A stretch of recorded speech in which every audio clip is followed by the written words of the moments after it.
So this conversation has to do with the movie review that I did on Whiplash.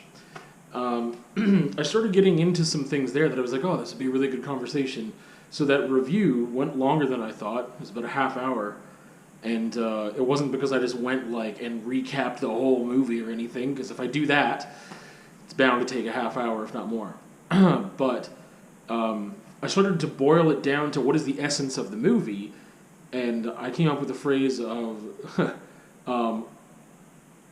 aggressively attacking mediocrity, or not attacking. What was the phrase that I used? Now I have to go and look it up because I really want to know what I said. You think I would remember what I said just a few days ago, but you would be wrong. Aggressively challenging mediocrity. That's a much better phrase than attacking. We already have the word aggressive in there. We don't need it in there twice. Aggressively challenging mediocrity. So that's kind of what this is about. If you watched that review, the whole thing, then some of this will be overlap, but there's definitely be new stuff. And if you haven't seen that review, and if you haven't seen that movie, you should definitely watch the movie, whether or not you watch the review before or after or not. But one of the quotes from the movie, I'm just going to start off on it, and then I'm not going to really go back into, hopefully, a lot of overlap. One of the quotes from the movie that I pulled, if maybe the only one, was, "There are no two words more harmful in the English language than good job." And that was really, really important to the movie as a whole and to what I want to talk about. It's a balance, and it's a fine line of when do you give somebody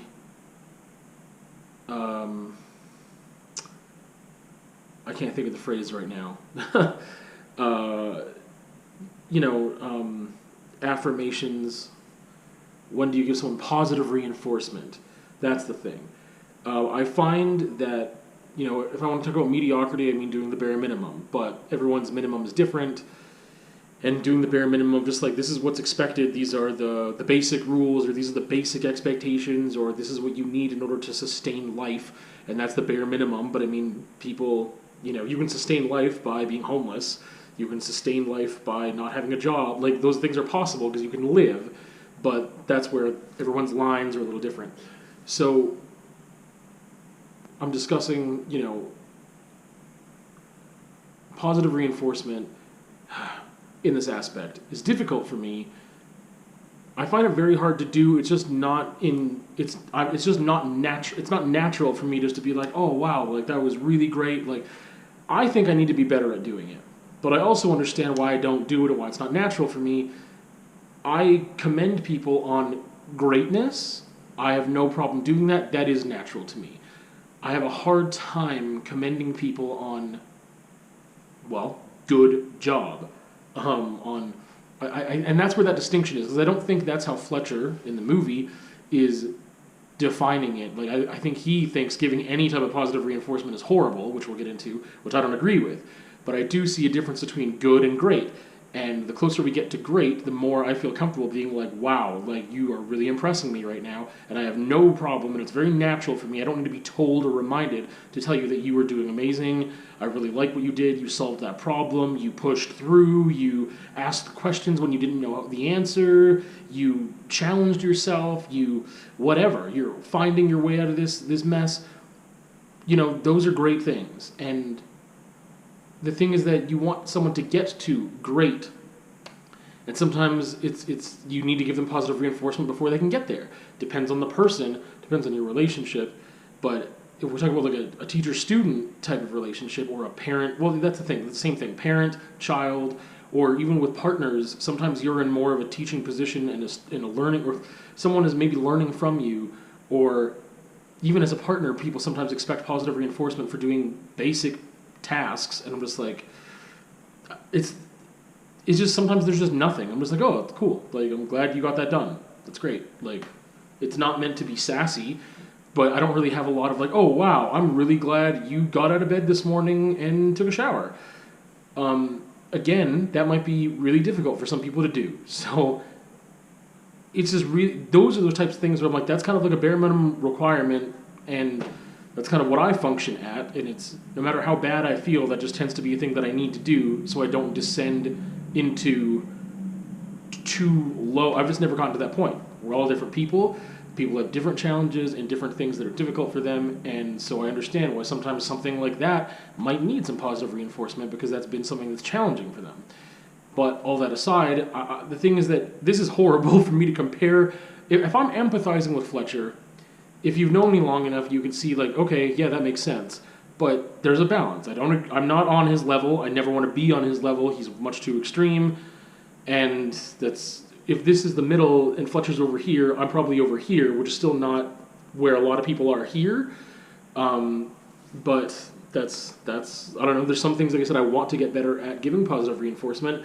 But there's some cases where I do think it's damaging because some people will take praise for doing the bare minimum and they won't feel a need to push further. So when he says, the worst two words in the English language are good job, I feel that. I get that. I understand that. We shouldn't be praising everything that somebody does and, enabling them to stay where they are. There is a balance. Needing to say, hey, I'm glad that got done. Maybe we could try this next time. Or, there's a way to challenge somebody.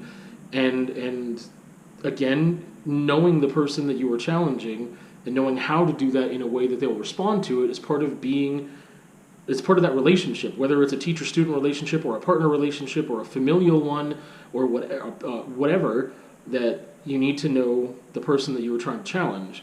And when I'm going to try to challenge, I just mean sometimes just living with somebody or just being a friend to somebody or whatever it's just natural for you to challenge each other. That's just the nature of having relationships that are healthy, I believe, is that you push each other to grow.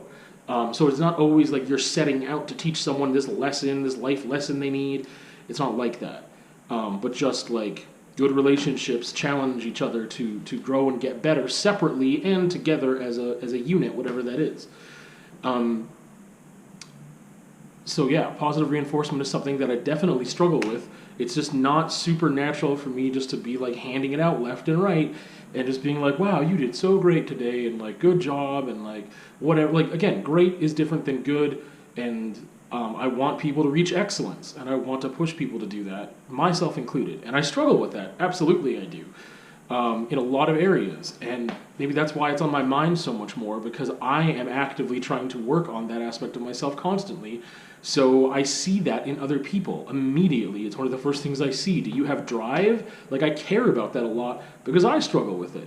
And I feel like if I have someone in my life that's close to me and I spend a lot of time with them, that's a choice, me spending time with someone. I want to choose to spend time with people who are actively trying to grow and become better people, because that will push me to also be better, because it's a struggle enough for me to do.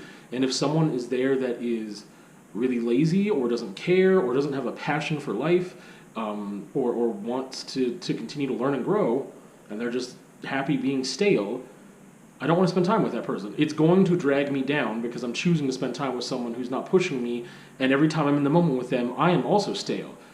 It's not to be I'm not saying that there's not a time and a place to relax. That's part of health. That's part of re-energizing yourself. That's knowing when to take breaks and do what you need to do so that you can get back to work more invigorated or whatever. That makes perfect sense. It's not about just work all the time. Trust me, I'm not like that. But yeah, no two words worse in the English language than good job. I think that in the context of the movie, again, he was incredibly extreme, but I empathize with his purpose and function in a bit. I think that he reaches way too far over into narcissism and ego and whatever.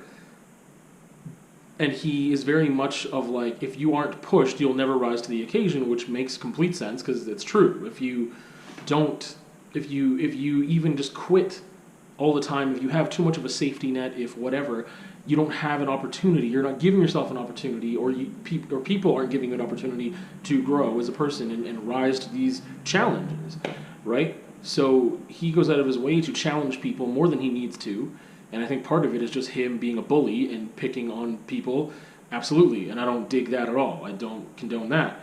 But challenging people is what his role is supposed to be. It's not there to babysit and tell everyone they're doing great when they're not.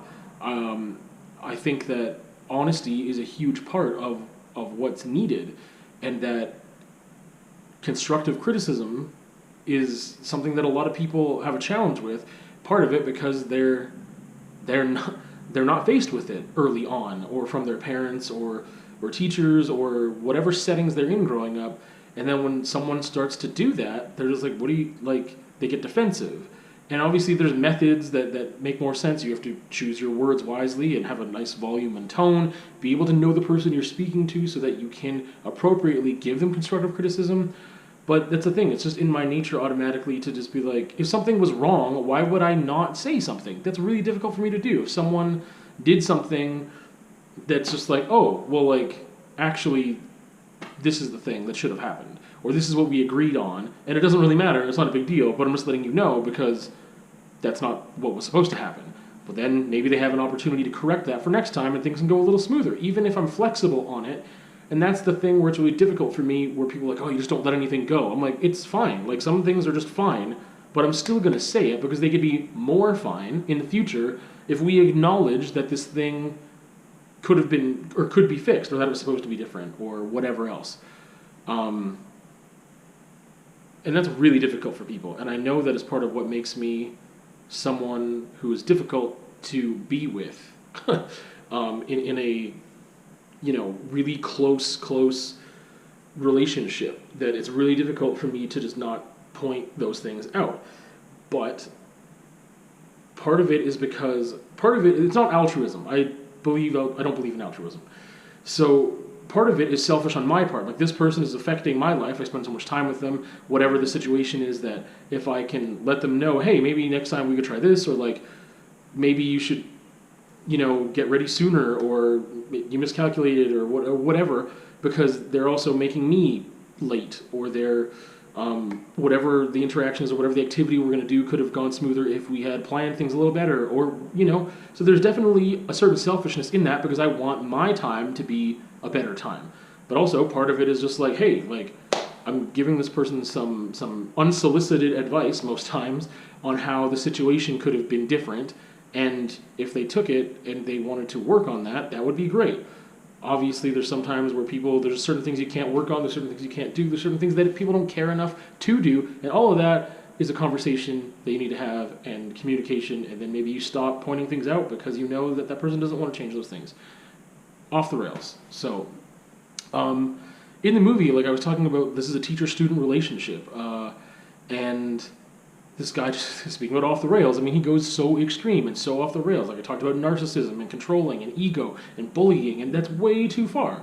But like him wanting to push someone to be great, but there's something about being great in a technical ability and not being a great person and well-rounded, because, spoiler alert, but there's a moment where it's alluded that because of his methods, he drove a student to suicide, to poor mental health, where they cracked under pressure, or whatever the situation was, and committed suicide.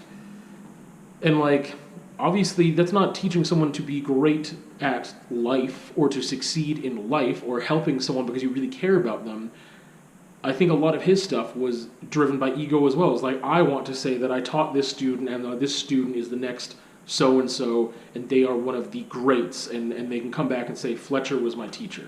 Like, I think that's a lot of what it is. He genuinely has a passion for music, and I think that he wants there to be amazing musicians, and he pushes people to be amazing musicians, but obviously goes about it in the wrong way and doesn't care about them being great people, being well-rounded people, being able to cope with everything. It's just about that one singular focus, and that's the problem. That's a huge problem. And I mean, that is making me realize, you know, like, I feel better about my balance and what I want to achieve in my personal life, which is just, that's it, balance, but also with people that I am around and that I talk to and whatever. And the thing is that if I'm trying to correct someone with constructive criticism or whatever, and I'm close enough to them that I care about them, it becomes a twofold thing. One, whatever they're doing is probably going to affect me either now or down the line, and this thing could just get better. And two, I care about that person. I want them to be the best them as possible. If it's someone that I don't care about at all, it's probably purely selfish where I'm like, I just need to correct this behavior because I don't want to deal with it. Like, this is something that doesn't need to happen, and I can fix it, or I can tell them something, and therefore it could maybe cease to be a problem. And then there's like this other scenario where it's like, as a teacher-student relationship, that like I believe that my job, what I want to accomplish, one of my goals in that position is to challenge students to get the best out of themselves. If we're talking about art specifically, part of what I do is teach critical thinking skills through the medium of art. That's the thing that I love to do, is to challenge people into being more confident in their own abilities, figuring out what their abilities are, problem-solving skills, again, critical thinking that is needed for every area of their life. And you can do that through almost any subject area. Humanities are a little easier, and with art, it's just like, I don't know, I love it. So, and there's a genuine care that comes along with that in that role, and I think is really needed. But I'm definitely not what a lot of people are used to, and I'm definitely not aggressive like Fletcher is in Whiplash, but I don't do a lot of babying and babysitting. I don't want to enable someone in the wrong way. I think that, that people need to learn sometimes the hard way, and there are people that people get my attention in different ways, right? And sometimes a lack of attention is going to be good for somebody because they're going to have to figure something else out on their own. Like, it just has to happen. Sometimes, like, I can't help you with that. Like, especially when it comes to art, I'm like, there's some things I can help you with, and some things I just can't. Like, you need to figure it out, and I can tell you how you can spend some time to figure that out, but at the end of the day, I can't just give you a shortcut. Like, sometimes it's just not the way it is. So I also like that I can't just give someone the formula and give them the answer. It's just like, I'm giving you an opportunity for you to figure something out, and I can help you and guide you along the way. But again, that looks different for every student. Like, sometimes guiding somebody along the way is stepping back and giving them questions for them to think on. And sometimes it's way more hands-on, and you need to go a little more step by step. Anyway, coming back to positive reinforcement, I do believe that it is way more unnecessary than people think it is necessary. I think that it would be better if we had a lot less of it. I think that it's needed in some cases. We talk about scaffolding and steps and stuff in teacher jargon. Definitely, but I mean, there's so much of the time where it's like you're doing the bare minimum, and I don't need to be proud of that. Like, it's or you shouldn't be proud of that. You should just be, you can be happy and you can have a positive experience by doing these things and be like, yeah, I'm just doing what I need to do. Like, that's just life. And then there are times where you exceed and you really excel, and those are times you should be proud of. I get into hot water with this because I know that there is, like, I find, I don't know if it's my age, if it's whatever, the growing that I'm doing, I recognize that there is more compassion in me than there used to be. And so that I know that for some people, getting out of bed and getting into the shower is hard. It's difficult. It's not easy. So I'm wrestling with these things because there's a part of me that's been a certain way for a very, very, very long time, which is aggressively challenging mediocrity. And then there's this other part of me that wants to be very compassionate. And it's really hard for me to find this middle ground of how can I be compassionate, because to me part of compassion is not enabling someone to stay where they are. Part of caring is that I am helping someone somehow to get to a better place, the place they want to be, not the place I want them to be. But if I can help them get to their best self, then that's what I want. I want them to be at their best self for their benefit, for my benefit.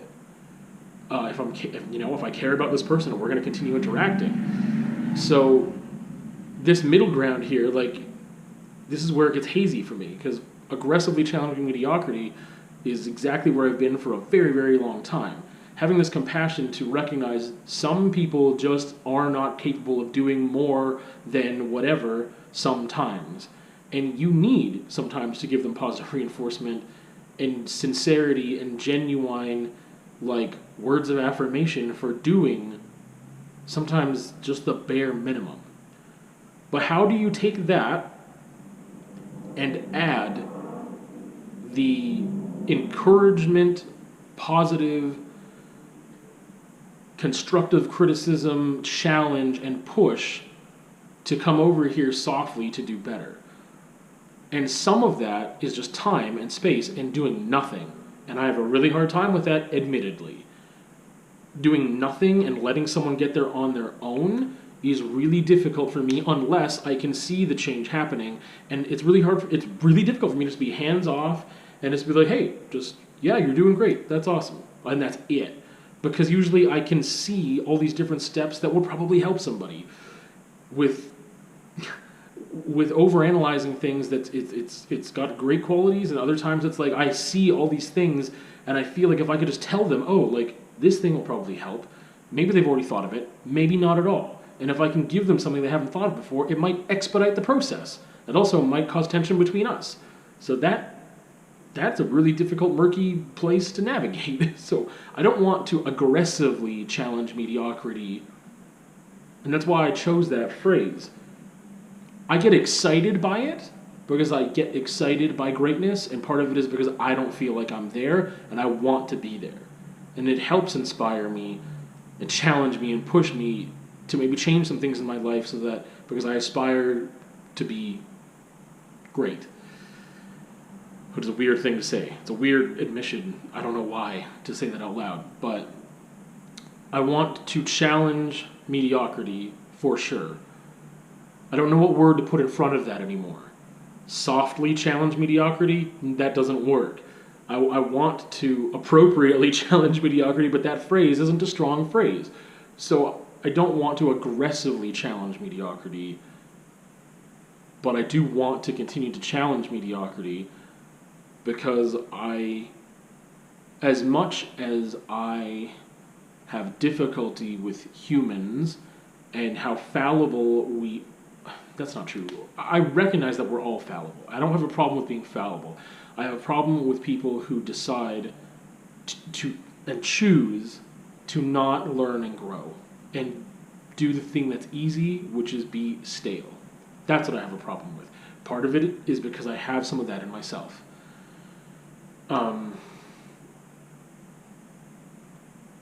the thing is, part of my difficulty with that is that I believe that humans, other than people who are severely cognitively impaired and just don't have the mental faculties to do certain things, I believe in the human spirit enough that those things can happen. So when I see them repeatedly not happening, and people not having self-control and not growing or choosing to be lazy or whatever, those things are almost offensive to me as a person.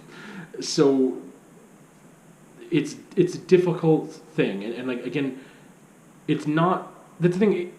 If I was so egotistical that I was like, oh, that makes me feel better because they're horrible, I wouldn't care, and it wouldn't be as like offensive to my being, because I would just be like, that makes me feel good because they suck and I'm better than that. And that's not what it is. It's the fact that I want there to be goodness and greatness from people that are capable of it. And you only get a little small glimpse into someone's life usually, and you can catch them on an off day, on an off week or month or year, and that isn't reflective of their complete capabilities as a human being. And part of that judgmental, like, part of me, like, that is also receding further into the background throughout the past couple of years, which is a really good thing. It's still automatic and just like innate in me to just analyze a situation and or a person and start making conclusions and thinking about things, or making assumptions and creating a narrative in my head when I don't have the ability to ask questions or get the information. That's still there, but I can choose to ignore a lot of that and recognize that it's not helpful to either party. Anyway, I just want to leave you with a thought of thinking about positive reinforcement, and how that honestly is sometimes damaging people and enabling them and being just too. There's another phrase I wanted to use that makes sense and I can't think of it. But I think that if you are aspiring to challenge someone because you care about them to greatness, I don't think that